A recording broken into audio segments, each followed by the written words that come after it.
Bienvenue à la revue de presse de l'actualité africaine.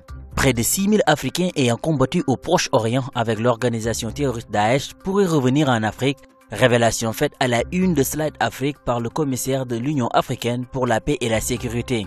Smail Chergui appelle ainsi les pays africains à se préparer fermement à la gestion des retours. Selon lui, le retour de ces éléments africains pose une sérieuse menace sur la sécurité et la stabilité nationale et exige un traitement spécifique et une coopération intense entre les pays africains, souligne le journal en ligne.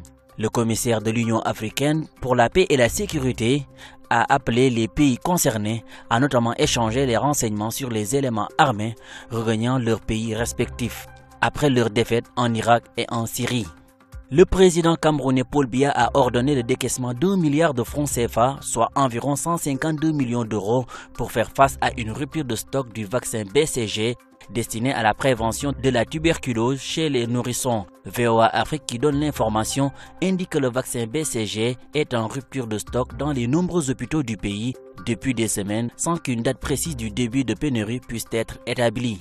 Dans un communiqué repris par le site, André Mama Foda, ministre de la Santé, assure que toutes les dispositions sont prises pour un retour à la normale.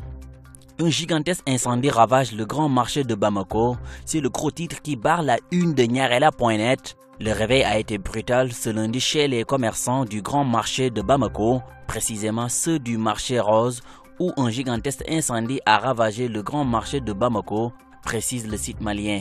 Le marché rose abrite des milliers de commerçants qui vendent tous les genres de produits, allant des cosmétiques aux accessoires féminins en passant par des objets artisanaux. Au Togo, Faure Gnassingbé appelle les acteurs politiques à aller au dialogue. C'est Afrique Midi qui donne l'information. L'annonce de nouvelles mesures d'apaisement prises par le gouvernement le 7 décembre dernier lors d'une conférence de presse a conduit vendredi à la libération de 2 imams arrêtés à Sokodé et à Balifo pour incitation à la violence. D'après le site, le chef d'État Faure Gnassingbé s'est officiellement prononcé sur la question en appelant les acteurs politiques togolais à un dialogue pour sortir le Togo de l'impasse. J'invite tous les acteurs politiques de toute obéissance à un sursaut national qui permettra aux différentes composantes de se retrouver autour d'une table, a-t-il déclaré, avant d'ajouter que l'une de nos plus grandes qualités sur la terre de nos aïeux reste le dialogue. Je vous invite donc à un dialogue au Togo.